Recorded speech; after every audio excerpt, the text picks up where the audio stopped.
Welcome back, everyone, to a very special episode of the Draw Control podcast.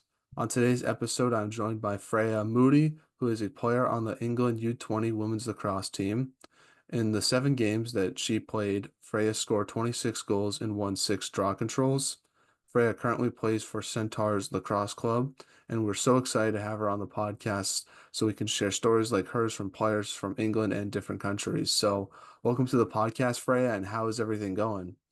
Oh, thank you so much for having on. Yeah, everything's good. Well, I want to start off this podcast talking about the beginning of your lacrosse career and sort of working all the way up to where you are today. So you're from, hopefully I pronounced this correctly, Gifford, England. So talk about growing up there and how did you start playing lacrosse? Yeah, so I mean, in the UK, I think it's quite different to how it is in America. So I didn't actually pick up a lacrosse stick until I was 11, which I know is kind of quite late compared to some players in the US. So before that, I was playing like a lot of other sports. So I did netball, and sort of field hockey. My parents were big hockey players, so that was kind of what I was expected to do.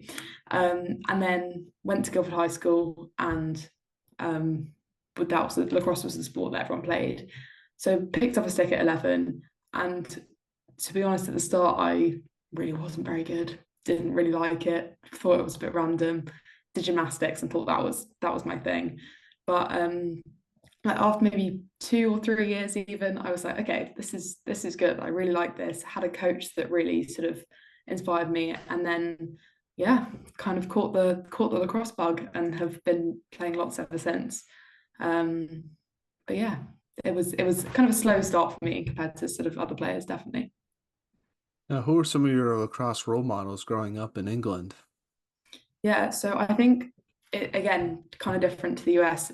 In England, we're kind of surrounded by our like some of the best players all the time. So a lot of them coach in schools and stuff. So I was really lucky that some of my biggest role models actually end up coaching me, which was really cool.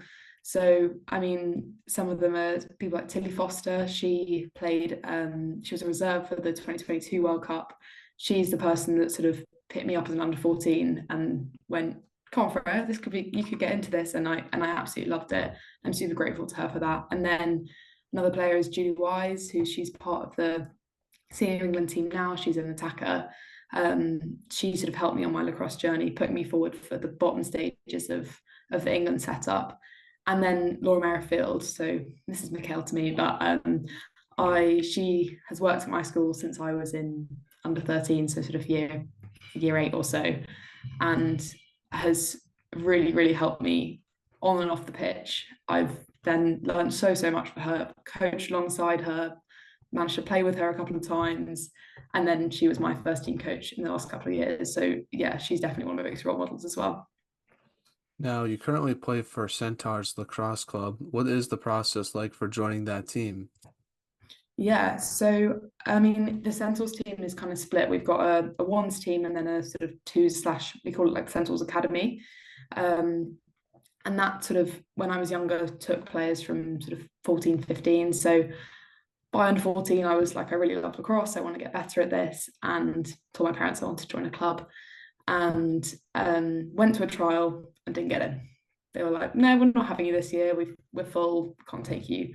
No worries, played school lacrosse. And then went back the next year and said, no, I really want to play, trialed again and was successful this time. And then for quite a few years played in their second team, which was really cool because you're are a lot better than you, older than you.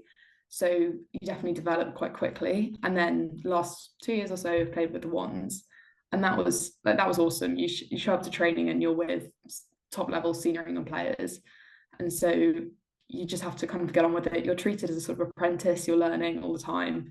And so that was definitely where I've developed the most at Centaurs, and it's been really awesome, particularly the last couple of years. Now, for those who don't know, just describe what your lacrosse team is like at Centaurs. Who are some of the players that you get to play with? Who coaches you? And who are some of the teams that you play against on a daily basis? Yeah, for sure. So Centaurs is sort of a club in south of England. We play in a Southern Premiership, it's called. So other teams such as Blues Lacrosse Club, they won the league this year. unfortunately we came second. And so I'm playing alongside sort of like senior England players. So Hannah Thurston, Cece Green, Lucy Devine are some of the sort of really top players in that team. Dylan Whittington is our goalkeeper. She's an England goalkeeper as well. So yeah, last season I was doing that alongside playing for Guildford High, which was where I got sort of the other half of my lacrosse basically. And there I was sort of my last year, captain the team, and sort of got a lot of different experiences through that as well. So yeah, it's really good. Nice, nice. Are you going to play university lacrosse this season? Yeah, so I've just finished at school, so I'm going into my first year of university at Cambridge University in the UK. So the lacrosse setup is slightly different to how it is in American universities, and it's slightly lower standard than a lot of UK universities. But I'm hoping that alongside I'll be able to play some club at the same time, and we'll have England camps every month or so. So I should be able to keep up hopefully. That's good. That's good. As long as you have a stick in your hand playing, you're always getting Oh, better. for For sure. the way I would look at it. Uh, I am curious, how do you learn to balance academics and lacrosse at such a high level? Yeah, I mean, I think it's definitely not the easiest thing on the world. And this year particularly, had my A levels, which is like our big exams, and they're the ones that count. I actually got my results 20 minutes before the opening ceremony in Hong Kong. So didn't know where I was going to university until that. That was a fun half an hour. And then alongside sort of the biggest exams of my life, I was training for a World Cup. So it was definitely not the easiest year, but I was super lucky at my school that they have a sort of system in place to really help athletes. And so I was really lucky in that there was sort of mentorship and a bit of flexibility and guidance. And so that was really helpful. It just kind of kept me going and meant that, and I know a lot of athletes in my school benefits from that as well. So yeah, that was really good. Well, luckily the opening ceremony is probably a day you'll never forget, getting those good results and getting to walk around Yeah, and it was an emotional roller coaster. What's been your favorite memory with Centaurs so far?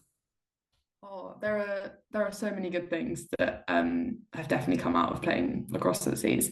I think the best thing is actually the people. Like I've been really lucky to play with two of my best mates from school, play for the club. So we would drive to training like 3 times a week together.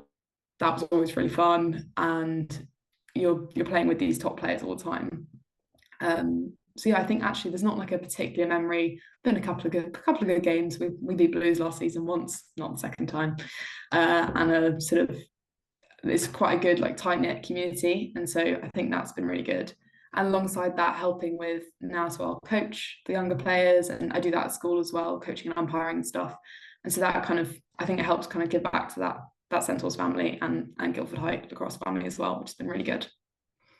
Now, how have Centaurs and Guilford High sort of helped prepare you for the U20 World Championships? Obviously, that coaching aspect, getting sort of a different perspective on the game must be really beneficial in helping training you for the U20 World Championships last month. Yeah, for sure. So I think the coaching is a slightly different one. I mean, sometimes I'm coaching 10-year-olds. They've not picked up a stick before. They're just running around having a good time. And so that's obviously, I mean, that's just good fun, isn't it? They're having fun. We're all having fun delivering sessions to them. So that's been really good. But then school have been awesome we actually had a couple of players go to the World Cup from my school team, me and two girls for Scotland and two for Wales as well. So that was awesome. It meant that we had a really good like kind of training group. So that was really nice. People would, want to come in and do extra 1v1s with me, and I'd go out shooting on my own for hours on end, but there'd be someone there at the sports centre as well. So there was that, and that was really good. And then Centaurs is kind of like Guildford, I would say, is where I've managed to develop my skills more. And then Centaurs, it's sort of the high quality match play that I did get at school, but kind of needed to kind of get even higher match play to replicate your Australias, your Japans. So that was kind of where I got my high intensity match play training, because you show up and you're marking senior England defenders. So, you're going to have to think of something, and you're going to have to be a bit creative and work hard and problem solve as you play. And so, yeah, and then I could do kind of the work on my own and then develop more at Centaurs training, which was really good. Now let's transition and talk about those U20 World Championships. How does the selection process work for Team England, and where were you when you found out you were going to Hong Kong? So there's kind of like a pathway for getting towards the under 20 and then eventually the senior teams. And so I was put into this regional academy, which is like our county, like the bottom rung on this ladder, maybe when I was 14, 15. Was in that for a pretty long time. Saw a lot of my friends kind of getting trials and stuff. Wasn't really making much progress. And then actually went to a regional academy weekend only a year and a half before the actual World Cup. And Vic was there, who ended up being the under 20 head coach. And she was like, why isn't this kid in National Academy? I think she's good enough. So she sort of took a bit of a chance on me and gave me a trial. And then from there, we had sort of a national squad, and then they sort of streamlined it to make national academy, and then they streamlined it to make a national squad. And then I think that squad had sort of 50 players in it. So then we were doing training weekends all together, sort of around the country. We then had a cut, and then we went on tour to Florida in February, which was such a cool experience. Got to play some sort of couple of D1, couple of D2 teams out there, and that was really good for, I think, our team's development. I mean, it was not easy. We lost pretty much every game, if not every game, but we definitely learned a lot out there. And then we had a final cut in sort of April, May or so to the 22. And I don't know, I don't think anyone ever knows where they sit in a squad. I did not think I was being put on this list at all. I thought, you know what, this has been an amazing experience. I'm going to be a reserve and I can absolutely work my best for the team. And then got an email with scroll down and there I was. It was quite shocking. I remember calling my one of my best mates on the team, Ashley Fawn, and we were both in tears, like, I didn't think this was gonna happen. This is crazy. So yeah, it was super exciting, particularly as the team had been to a European Championships the summer before, and neither her or I had been involved in that. So actually then to sort of come through and get selected was really exciting. Yeah, That's it was cool. awesome. That's awesome. What was your experience like in Hong Kong off the field? I know the weather there is a lot different than it is in England, I would imagine. The weather, we weren't actually, so we weren't allowed to talk about the weather. So that was one of the things that we had in place as a team was, if you talk about the weather, you're going to think about the weather. So you're not to talk about it. You'll be fine, kind of thing. Which definitely, I think it worked, and we did lots of like heat training and stuff. So I would go out into the park with as many layers as I could as muster in a bobble hat, and then do my running sessions, and definitely got some weird looks. But no, that was really, the weather was actually okay. It was not as bad as I had thought it was going to be. Yeah, Hong Kong was, it was such a cool place. I've never been to Asia, never been anywhere like it. Um, the city was awesome. We don't get a huge amount of time to, like, you're not there to sightsee, you're there to play lacrosse. So we did a little bit of, we went on a train and up a tram and saw the whole of the city, which was pretty cool, and did a few other things. Then I think our attention definitely, our focus definitely shifted to what we were there for. But yeah, the off-field environment in Hong Kong was so cool, and actually the environment of the team was awesome as well. I don't think I've ever experienced anything like, you basically get on a plane with 21 people who are very like you, love the sport, very motivated, and yeah, it was such a good experience, and I really enjoyed it. I will say I did like how the stadium was like right in the middle of the city. I feel like I've never seen that type of design before. Yeah, I mean the pictures are so cool. You've got like a lacrosse pitch and then eight skyscrapers, and it's just like, Yeah. okay. But yeah, it was never.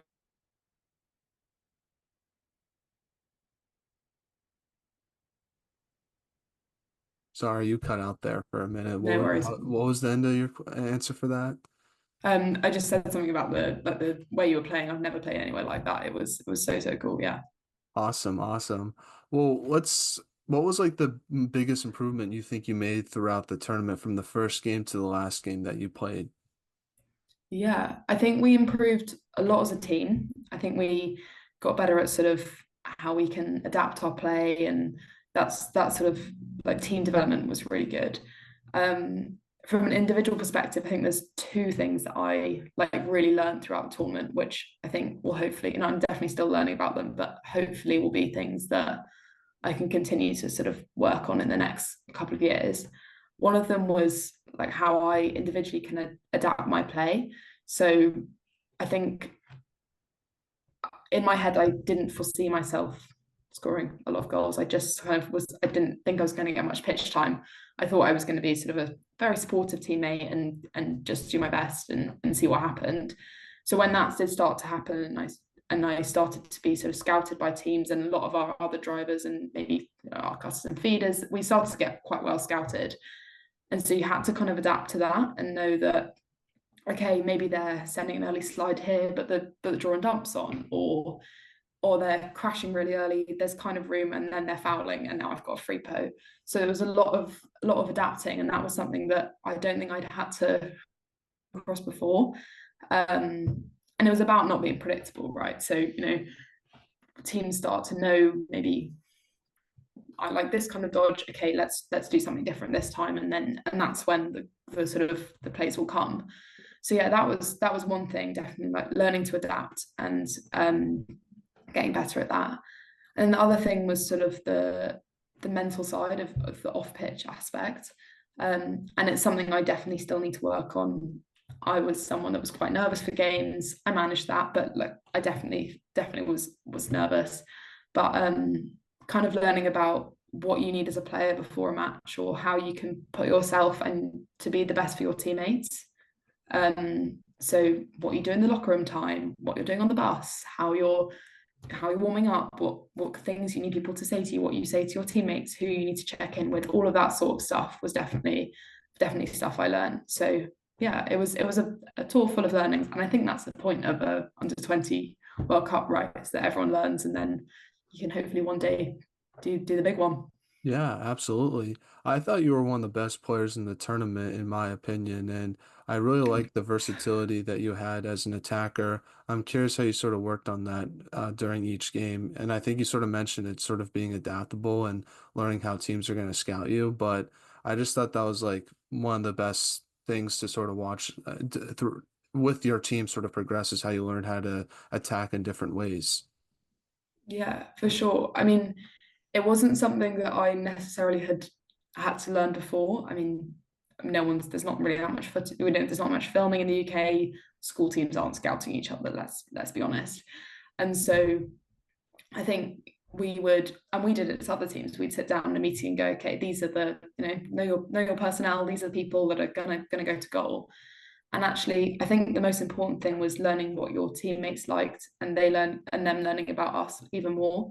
So, I know that Karis likes this kind of dodge, or Rach is going to go here, and he's going to drive from this point.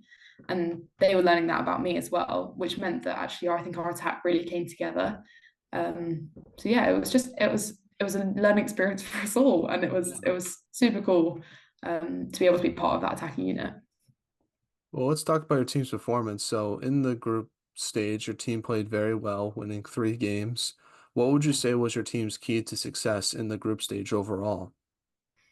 I think we went into the tournament knowing from sort of training games we'd had, and we have a sort of home international series where we play Scotland and Wales, that we absolutely were a team that play our best when we're having a good time. Let's sit down before a game and brief on what we need to do when, and our strategy and our play, but then let's just go out and you play lacrosse because it's fun, right? Go and have fun. So that's something that we said to each other quite a lot, was we're here for a good time. We're here to do it. We've got a job to do, but let's have fun while we're doing it. And I think that was something that we did do quite well in the group stage. And then we were, particularly the Ireland game, I think that was where we kind of shone as a team. We had a big job to do in that game. I remember the Cross posted like this sort of stat sheet on, in our pool there was a really sort of tricky two were going to go through, but Japan had beaten Ireland, and we had to beat Ireland, and chaos. So we had to beat Ireland by 3 goals to go through. Otherwise, we were going to come ninth or fight for ninth. And I just remember that game going, we can't come ninth. Come on, guys. And so that game was really, we did have a big job to do. But I think we still managed to sort of lift each other up, keep the vibes high. and focus on the job we had to do, but enjoying ourselves at the same time. I think that was really sort of our strength as a team, was the camaraderie and the fun we had. Your team then lost to Japan, which ended your team's chances at winning a medal.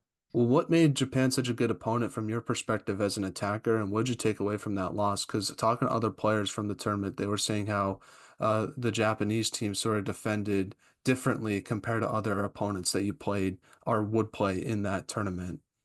Yeah, I mean, first off, Japan, well done. Like, they deserved that bronze medal. They were awesome. And I think we went into that game that we'd known for a while. Japan are in our pool. Japan are going to be good.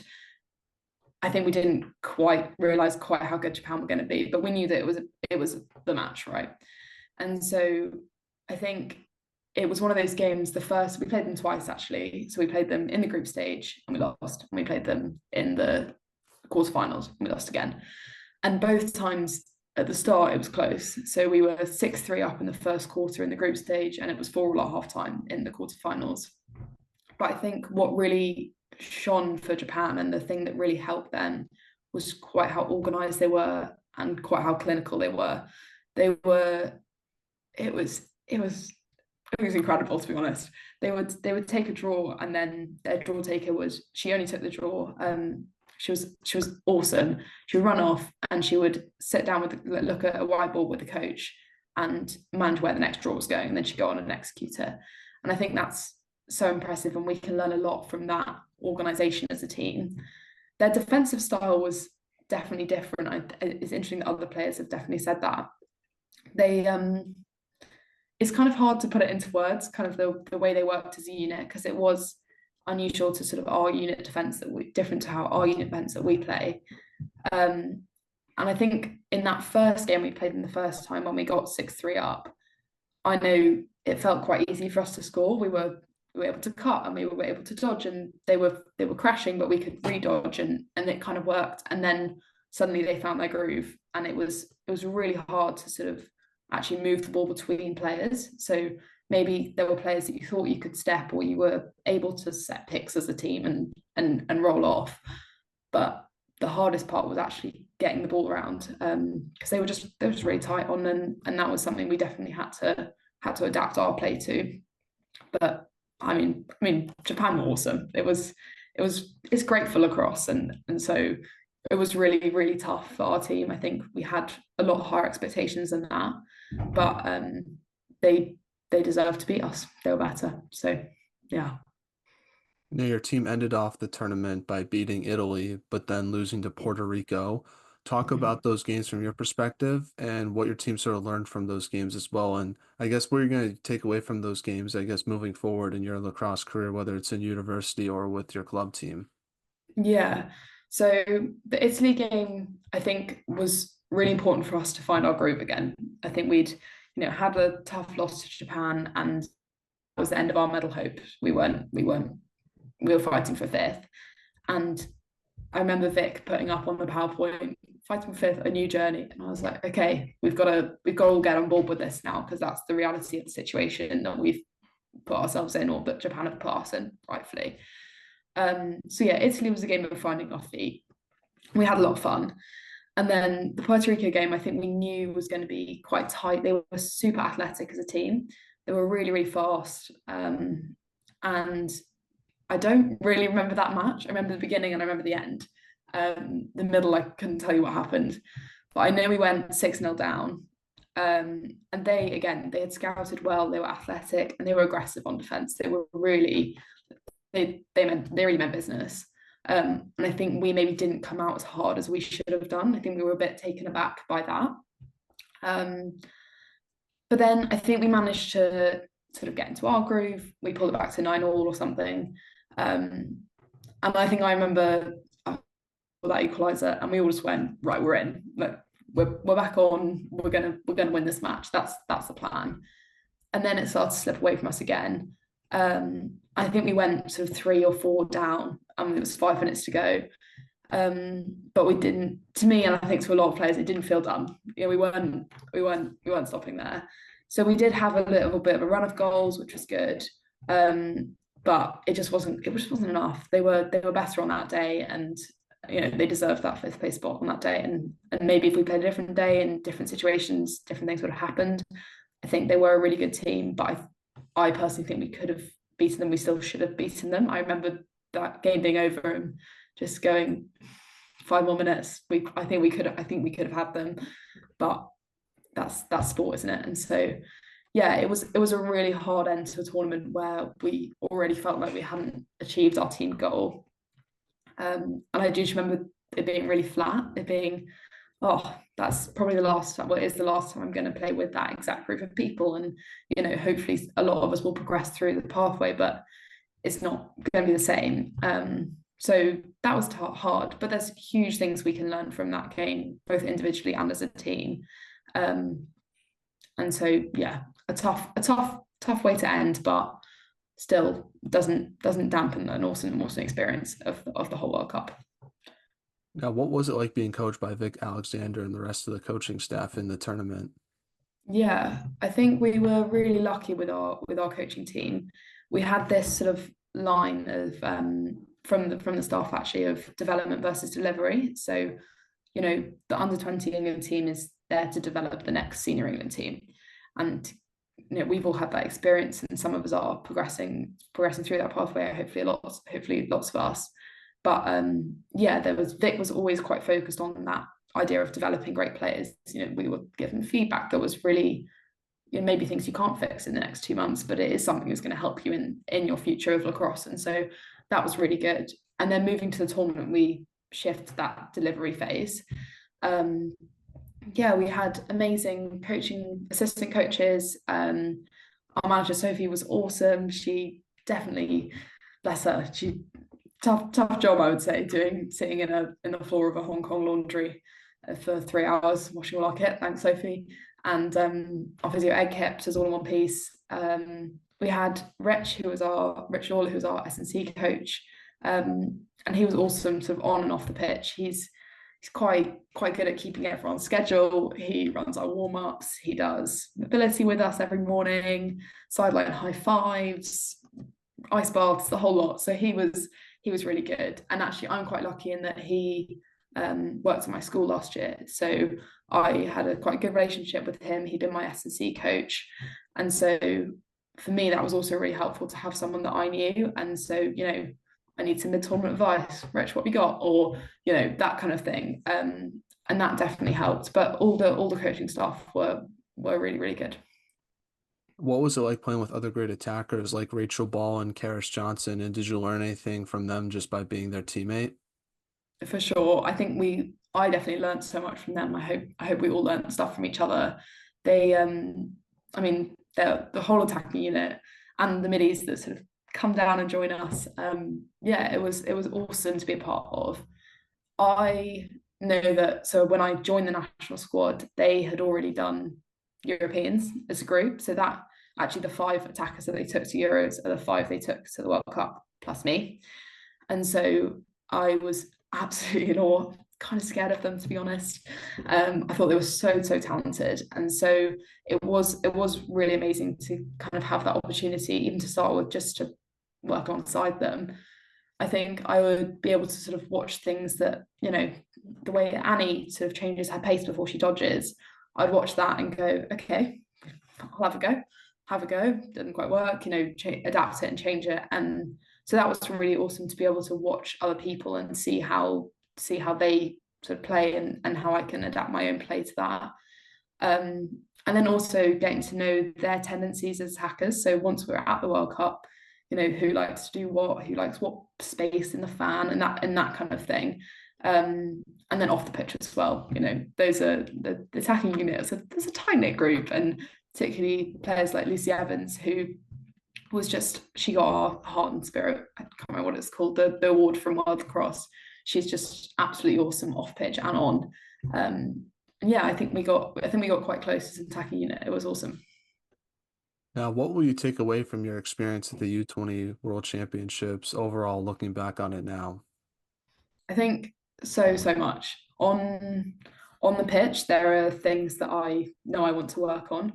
I remember a day we came back and we flew back on the Monday, and on the Tuesday morning, I was absolutely knackered, jet lagged, pretty sore, and I sat down to watch the footage, even though it was really hard because we didn't achieve what we wanted to, and I had mixed emotions about the whole tournament for sure. But I wanted to get going again. We were sort of advised that it's a good idea to take some time off, and I did, but I also went. I want to work on this, and this is something I need to improve on. So sort of straight away, that's kind of what I sat down and did. I'm not meant to be playing for a few days. Fine, let's watch the whole World Cup. So I did that, and then so definitely I've got my own sort of list of things that I really want to work on for the next chunk of time. And then off field, I think I learned so much about sort of, as I said earlier, about how I like to prepare sort of nutrition, sleep, getting ready for a game, getting ready for the next game, and how you can sort of shift that focus for the next day. So yeah, I think these are things that I'm for sure still learning. I mean, it's never going to be perfect, but I'm now really excited to be part of the sort of this wider senior squad, and so actually, I've got things that I want to really work on in that, and hopefully develop to be part of sort of one of those teams one day. So yeah, I think it was a great experience for sort of reflecting back and going, okay, skills wise, here's things I need to be better at if I want to progress. And then off field, here's things that I can do to make myself slightly, even those sort of 2%ers, make myself 2% better for each game. So let's transition to a segment I like to call the non-lacrosse segment, where I ask you some non-lacrosse questions to get to know you more off the field, and I can give some of my answers as well to make it a fun conversation for the next few minutes. So Awesome. first one is who is the funniest teammate on the England lacrosse team? There's quite a few funny characters on that team. Millie Cant, one of our captains, she is hilarious, pretty goofy, pretty funny in the team talk. Ash, one of my great mates on the squad, she's hilarious, and we got up to some funny things in Hong Kong. So yeah, there's some hilarious characters on that team. Now, which teammate has the best style off the field besides yourself, obviously? Definitely not me. Um, to be honest, most of us all just live in our sports kit. Um, I definitely was someone that tried to avoid non-sporty clothing as much as possible. I like to be in my sports kit. But Lucy Evans is pretty stylish actually. She'll come back from dinner and she's in nice clothing, and you're like, oh, Lucy looks nice this evening. But yeah, definitely not me. Now, obviously, you went to Hong Kong for the first time, so where is one place you would love to travel to one day? I'd love to go to New Zealand. I think it'd be so cool. A sporty, adventure type holiday, see some awesome things and combine that with culture. I think it'd be amazing. Yeah. Yeah. I would say for me, I would love to see the west coast of United States, just like see all the different cities and national parks. I think it would be fun to explore and see what that's like. Yeah, that'd be so cool. Now, I know you said you didn't have any questions for Americans in general, but I'll ask you one for, I guess, as an American to someone who lives in England. I Awesome. guess is I think a lot of Americans really enjoy listening to someone with a British accent. What do British people think about American accents just in general when we come over to your country? Oh, I don't know. I remember when we went to Florida, we had a lot of the teams from sort of USF and some other schools trying to get us to say specific words that we say differently. One girl just comes up, she goes, "Say aluminum, aluminium." But yeah, the yeah, I don't know. I think they sound kind of quite normal. I guess we all watch a lot of American TV, don't we? So kind of get used to it. But yeah, the Florida players definitely found it funny. That's awesome. That's awesome. And then the next question I have for you is, what is your favorite part about England, and what would you recommend someone who's never been there before to see if they go there for the first time? Oh, I don't know if I have a favorite part, um, but if someone's coming, I'd say there's some quite cool things you can do. Like, definitely go to London. I don't live too far from London, and it's cool, but it's not my fave. I quite like sort of your maybe Lake District area. You can go and do some cool sort of adventure stuff up there. Yeah, and that's pretty fun. Now, last question I have for you, Freya. non-lacrosse wise is if you could have lunch with anyone in the world, who would it be and why? Okay, I thought about this for a while. I think I would have like a gathering of some of the best sort of female athletes and lacrosse players and people that I've sort of looked up to. So I think I'd have, well, if possible, Simone Biles, Jessica Ennis Hill. She's a GB heptathlete. She's pretty cool. And then some of my favorite laxers. So Taylor Cummings, Abby Bosco, Lizzie Colson. I think it'd be cool to just hear their sort of perspectives on becoming the athletes that they are. And yeah, I think that'd be really interesting. That's awesome. I actually had Abby Wasco on the podcast a few months ago, and she was awesome. So it was really fun hearing her That's perspective so on the cool. game. So for my answer, I decided to do I have a caveat for myself, so I usually say the same answer for this question. So I had to pick someone who is from the UK. So Nice. I picked Paul McCartney. I just like his music a lot. He seems like an interesting guy and has obviously done a lot. So I think it'd Yeah, be for cool to sure. sort of hear his perspective on things. Nice. So getting back to some lacrosse questions now, what do you think should be done to help continue to grow women's lacrosse in England? I think it's really hard because it often comes down to sort of funding and resources and all these things that are definitely barriers to the growth of our sport. But for women's lacrosse in particular, that publicity, and I think with the Olympic inclusion of sixes for GB for us, that'll be awesome because you'll get people that don't really know about lacrosse to sort of be exposed to the sport and actually it to be viewed in a slightly different light. So I think that would be really good. Um, and hopefully that would help it grow and people will go, oh, I'll have a go and pick up a stick. And then the other side of it is trying to just get more and more people playing, isn't it? I mean, in the UK, it's quite split in these sort of two pockets of the sport. There's a bunch playing down south, and there's people playing up north and nowhere in the middle. And so I think trying to get more clubs and more schools playing, and I know that that's so hard because you need coaches and you need umpires and you need equipment and you need money for that. And so that's difficult. But yeah, I think those would be the two things to try and help it grow even more. Well, last question I have for you, Freya, is do you have any shout outs you want to give, and who from your team should we have on the podcast next? Oh, okay. Shout outs, not hugely. I mean, the under and I think I might have mentioned it earlier, but I can't remember, and I wouldn't forgive myself if I didn't. So the Guildford High coaching crew, who've absolutely hugely helped me along the way, sort of Katie Coyle, Laura Merrifield, and Rich as well. You guys have been awesome. Uh, and then on the podcast, I think you should get Karis Johnson on. She's a bit of a lax rat. She loves a bit of lacrosse, just like me. And she'd definitely be an awesome perspective to have on the podcast. She had a great World Cup and is at Nottingham University and doing some awesome things for lacrosse as well. And if not her, then from the senior team, Hannah Thurston. She is my captain at club. She's awesome, but has done great things for club lacrosse and also headed out to Duke to go to university out there. So I think she'd be someone that'd be really interesting to chat to about her sort of path through England and through lacrosse. That's awesome. We'll definitely reach out to both of them and see if they want to come on. But Freya, I They'll be just want to keen. say, oh, sorry, go ahead. No, I said they'll be keen. They'll definitely be keen to be on it, I'm sure.